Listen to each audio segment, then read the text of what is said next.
এক পাজি শিয়াল। সেই জঙ্গলেই বাস করত ডাকু রাজহাঁস। হাঁসেদের রাজা রাজহাঁস ছিল। রাজহাঁস ছিল যেমন রাজা তেমন ডাকাত, তাই সবাই ডাকু নামে চেনে রাজহাঁসকে।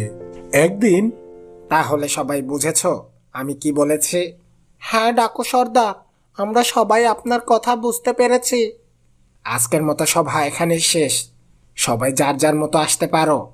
তারপর সবাই যার যার মতো চলে যায়। ওদিকে হাসি তার বাড়িতে তার ছানা দুটোকে বলে, ছানারা, তোমরা চুপটি করে বাড়িতে বসে থাকবে, একদম বাইরে বের হবে না। কিন্তু মা, তুমি তো রোজ রোজ বাইরে বের হও, তবে আমরা কেন বের হতে পারবো না মা? আমাদেরকে তোমার সঙ্গে নিয়ে যাও মা। বায়না করে না বাবারা, এই জঙ্গলে অনেক হিংস্র পশু রয়েছে, যারা একটু সুযোগ পেলেই তোমাদেরকে শিকার করে তাদের আহার বানাবে। আমরা তোমার সাথেই তো থাকবো মা, নিয়ে যাও না আমাদেরকে। ছানারা, তোমরা বুঝছো না কেন?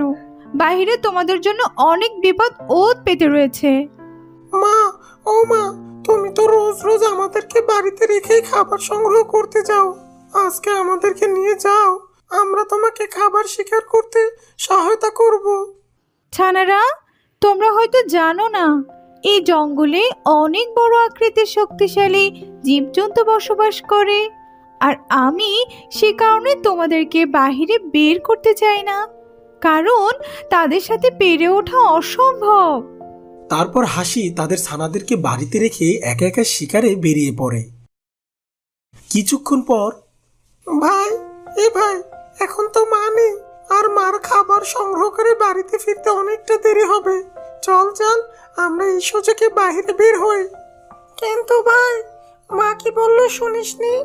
বাইরে অনেক জীবজন্তু রয়েছে, ওরা আমাদেরকে খেয়ে ফেলবে। আরে তুই ভয় পাচ্ছিস কেন? আমরা তো বেশি দূরে যাব না। চল, সামান্য একটু বাহির থেকে ঘুরে আবার বাড়িতে চলে আসব। কিন্তু মা বারণ করেছে রে, মার কথার অবাধ্য হবাটা ঠিক হবে না। ঠিক আছে, তুই থাক, আমি একাই যাচ্ছি। তারপর প্রথম ছানাটি একাই বাইরে বের হয়ে পড়ে। আরে কি চমৎকার! বাহিরের প্রকৃতি কত সুন্দর! এই ছোটটা যদি আমার সাথে আসতো তাহলে কত মজা হতো। তারপর সে আরেকটু সামনের দিকে এগিয়ে যায়। কিছুটা সামনে সে একটি শিয়ালকে দেখতে পায়। আরে ওটা কি? হাঁসের ছানা মনে হচ্ছে। যাক বাবা, শিকার নিচ থেকে এসে ধরা দিচ্ছে। এরপর শিয়ালটা ছানার কাছে আসে আর বলে, আরে ছোট্ট মিষ্টি ছানা, তুমি একা একা কি করছো এখানে? কিছু না, আমি একটু ঘুরতে বের হয়েছি। তাই? একা একা ঘুরলে বিপদে পড়বে। চলো আমার সাথে, আমি তোমাকে জঙ্গলটা ঘুরিয়ে দেখাচ্ছি। তারপর শিয়ালটি তার মিষ্টি কথার ফাঁদে ফেলে ছানাটিকে ঝোপের ভিতরে নিয়ে যায় এবং খেয়ে ফেলার চেষ্টা করতেই, আমাকে ছেড়ে দাও, আমাকে বাড়িতে যেতে দাও। আমার ভাই, আমার মা আমার জন্য চিন্তা করছে।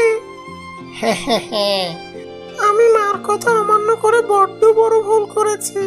মা আমাকে পই পই করে বারণ করে, পরেও আমি মার কথা শুনিনি। এখন আমাকে মারা যেতে হবে। আমার মতো তোমরা কেউ বড়দের কথার অবাধ্য হয়ো না। তারপর শিয়ালটা ছানাকে খেয়ে ফেলে।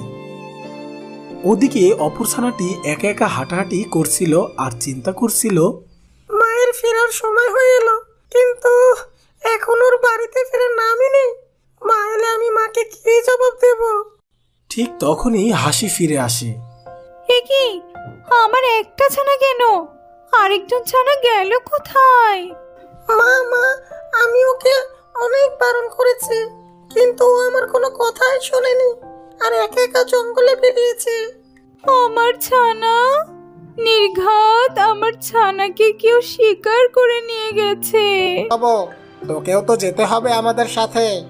কিন্তু আমার ছোট্ট ছোট্ট ছানা রয়েছে, ছানাদেরকে রেখে শিকারে যাওয়া কি ঠিক হবে? ওগো, তুমি এত ভেবো না, আমি তো আছি। আমি ছানাদেরকে দেখে রাখবো। তুমি ডাকু সর্দারের সাথে শিকারে যাও। এখন আমাদের একটি বড় আর ছোট্ট ছোট্ট দুটো ছানা আছে, 4-5টি পেটের খাবার লাগবে। তুমি যদি শিকারে না যাও তো কিভাবে চলবে বলো? ঠিক আছে, আমি যাব শিকারে, যাব ডাকু সর্দার। সেদিন ডাকু সর্দার ও সাথে আরো কিছু সৈন্য হাঁসরা মিলে শিকারে বের হয়। তারা কিছু মাছ শিকার করে, আর শিকারগুলো তারা লাঠিতে করে নিয়ে কাঁধে ঝুলিয়ে ঝুলিয়ে নিয়ে আসে। কাঁধে ঝুলিয়ে ঝুলিয়ে শিকার নিয়ে যাবার মাঝেও এক অন্যরকম ভালো লাগা কাজ করে। তা যা বলেছেন সর্দার, আমরা হাঁস জাতিরা কেন পিছিয়ে থাকবো? আমরাও সব কিছুতে এগিয়ে যাব। তারা নিজেদের মধ্যে কথা বলছিল আর শিকার নিয়ে হেঁটে যাচ্ছিল। ঠিক তখনই সেখানে শিয়াল তার সাথে আরেকজন বন্ধু শিয়ালকে নিয়ে চলে আসে। কিরে ডাকু সর্দার, দলবল নিয়ে কোথায় চলেছিস? যেখানে যাবার গিয়েছি তোকে বলতে হবে নাকি? দেখছিস না কাঁধে শিকার? ও বাবা, কাঁধে কি এগুলো? হাঁস আমাদের মতো শিকার ধরে কাঁধে ঝুলিয়ে নিয়ে যাচ্ছ দেখি। ডাকু হাঁস, এবার তোদের সৈন্য নিয়ে তোরা আমাদের শিকার হয়ে যা দেখি। আমাদের পথ ছেড়ে দে, আমাদেরকে যেতে দে বলছি। আমরা কি তোদেরকে অযথা বিরক্ত করি, নাকি তোদের চলার পথে বাধা দেই? তারপর শিয়াল হাঁসদেরকে ধরার চেষ্টা করে। হাঁসগুলো তাদের কাঁধের শিকার ফেলে দিয়েই দৌড়াতে থাকে। কোনো রকমে সবকটা হাঁস দৌড়ে পালিয়ে যেতে পারলেও হাঁসা শিয়ালের হাত থেকে পালাতে পারে না। Pack pack pack pack pack pack, ছেড়ে দাও, ছেড়ে দাও আমাকে। আমার ছোট ছোট ছানারা আমার জন্য পথ চেয়ে রয়েছে, আমাকে ছেড়ে দাও। তার মানে তোর ছোট ছোট ছানা রয়েছে? আজ তোকে খাই, কাল গিয়ে তোর ছানাগুলো খেয়ে আসবো। না না, তুমি আমাকে খেয়ে ফেলো, তাতে আমি তোমাকে মোটেও বাধা দেব না। শুধু একটাই অনুরোধ, তুমি আমার ছানাদেরকে খেও না। ঠিক আছে যা, আমি তোর ছানাদেরকে খাবো না, এবং কি তোর ছানাদেরকে একটা আঁচও করব না। এবার আমি হাসতে হাসতে জীবন দিতে পারবো, কারণ আমি নিশ্চিত হয়ে মৃত্যুবরণ করব। কেননা তুমি কথা দিয়েছ আমার ছানাদেরকে আঁচও করবে না। আমি শিয়ালের পেটে যাচ্ছি সোনারা, তোমরা নিজেরা খাবার সংগ্রহ করে খেও, তোমাদের কোনো ভয় নেই। শিয়াল কথা দিয়েছে সে তোমাদেরকে খাবে না। শিয়াল, তুমি এবার খেতে পারো আমাকে। তারপর পাজি শিয়াল হাসাকে খেয়ে ফেলে। ওদিকে হাসাকে ফিরতে না দেখে হাসি ডাকু সর্দারের বাড়িতে যায়। সর্দার মশাই, ও সর্দার মশাই, আমার স্বামী কোথায়? আপনি তো গতকাল আমার স্বামীকে সঙ্গে করে নিয়ে শিকারে বের হলেন। সেই তো বের হলো তো হলোই, আর তো বাসায় ফিরলো না। আসলে হয়েছে কি, কালকে যখন আমরা শিকার শেষে বাড়ি ফিরছিলাম তখন দুটো শিয়াল আমাদের পথ আটকায়। তারপর কি হয়েছে? আমরা সবাই শিয়ালের হাত থেকে বেঁচে ফিরে আসলেও হাসাকে আমরা ফিরে আনতে পারিনি। এ কি বলছেন সর্দার? আমার স্বামী আর নেই? এটা হতে পারে না। যেখানে আপনি সর্দার সাথে ছিলেন সেখানে শিয়াল এসে হামলা দেয় কি করে? কেঁদো না হাসি, তোমার কষ্টটা আমি বুঝতে পারছি, কিন্তু সত্যিটা তো মেনে নিতে হবেই। যাও গো, বাড়ি ফিরে যাও, আর তোমার ছানাদেরকে দেখে রাখো। সবাই শোনো, পাজি শিয়ালটাকে জাগানোর প্রয়োজন নেই। আমরা ধীরে ধীরে গিয়ে পাজি শিয়ালটাকে ভালোভাবে বেঁধে নিব। কিন্তু আমরা এই শিয়ালটাকে কিভাবে নিয়ে যাব? একে কি হেসড়ে নিয়ে যাব সর্দার? পাগল নাকি, হেসে নিতে যাব কেন? আমরা চেষ্টা করলে অবশ্যই শিয়ালকে লাঠিতে বেঁধে কাঁধে করে নিয়ে যেতে পারবো। আর আমরা পেছনের দিকে। তারপর তারা শিয়ালকে দড়িতে বেঁধে লাঠিতে বেঁধে ফেলে এবং তারা সকলে মিলে সেই লাঠি কাঁধে করে নিয়ে হাঁটতে শুরু করে। তারপর যখন শিয়ালের ঘুম ভেঙে যায়, এ কি সর্বনাশ, পৃথিবী উল্টো লাগছে কেন? হায় হায়, সব কিছু উল্টো হয়ে গেল কি করে? একটু আগেই তো সব সোজা সাপটা ছিল।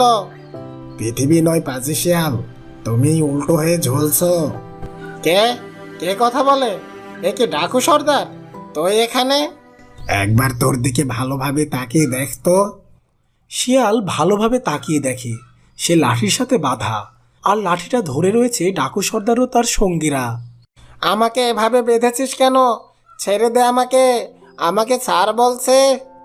তোকে ছেড়ে দেবার জন্য স্বীকার করেছে বুঝি? আজ থেকে সবাই জানবে আমরাও পারি আমাদের থেকে বড় জাতি প্রাণীকে শিকার করতে। এতদিন জঙ্গলের সব প্রাণীকে শিকার করেছিস তুই, আর আজ তুই নিজেই আমাদের শিকার। আমাকে ছেড়ে দে বলছি। তোরা আমাকে বেঁধে নিজের জন্যই বিপদ ডেকে আনছিস। তোরা তোদের ওই ছোট্ট দেহ নিয়ে আমাদের সাথে ঝামেলা এসেছিস। তোরা আমার দেহ শক্তির সাথে পারবি নাকি? শুধু একবার আমার বাঁধনটা খুলে দে। হাঁস হয়ে শিয়ালের সাথে লড়াই, তোদের আমি বের করব। কিন্তু তারা শিয়ালের কোনো কথা শোনে না। তারপর সবাই মিলে শিয়ালটাকে নদীতে ফেলে দেবার সিদ্ধান্ত নেয় এবং ডাকু সর্দার ও তার সৈন্যরা শিয়ালকে নদীতে ফেলে দেয়। আমাকে ডাঙায় টেনে তোলো, আমাকে এভাবে মেরে ফেলো না। আমার ভুল হয়েছে, আমাকে টেনে তোলো তোমরা। কেন তোকে উঠাতে যাব আমরা? তুই তো তোর বড় দেহ শক্তি নিয়ে বড্ড বড় বড় কথা বললি একটু আগে। এখন পারলে একা উঠে আয় আর বেঁচে দেখা। আমি আমার ভুল বুঝতে পারছি। আমার অহংকার করা ঠিক হয়